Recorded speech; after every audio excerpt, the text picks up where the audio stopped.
আমরা যখন আমাদের বন্ধুদের সাথে কথা বলি, আমাদের ভাইদের সাথে কথা বলি, আমি নিজে একজন হিউম্যান রাইটস অ্যাক্টিভিস্ট, আমরা যখন নির্যাতিতের সাথে কথা বলি, যখন ভিকটিমদের সাথে কথা বলি, এই সময়গুলো কেউ আর মনে করতে চায় না। কারণ কেউ মনে করলেই তার সেই ভয়াল বিভীষিকাময় রাতের কথা মনে পড়ে, যে রাতে তাকে হচ্ছে স্টাম্প দিয়ে স্টাম্প দিয়ে হচ্ছে লাঠি পেটা করা, আরো বিভিন্ন রকম আপনার অপমানজনক বিভিন্ন কাজ করানো হইতো। অনেক সময় দেখা যেত যে আপনার থুতু ফ্লোরে ফেলে দিয়ে সেই থুতু চাটতে দেওয়া হইতো, কিংবা ছোট্ট একটা ম্যাচের কাঠি দিয়ে পুরো রুমের মাপযোগ করানো হইতো। আরো বিভিন্ন রকম বিভিন্ন স্টাইলের নির্যাতন আমরা দেখেছি বিভিন্ন সময়ে।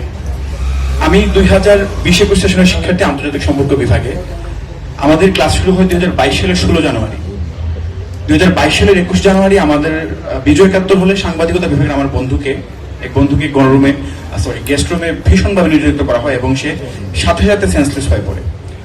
তো সেই ঘটনাকে কেন্দ্র করে আমরা ফার্স্ট ইয়ারের বন্ধুরা, আমরা যারা রাজনৈতিকভাবে সচেতন ছিলাম, আমরা রাজুতে মানববন্ধন করি এবং সেই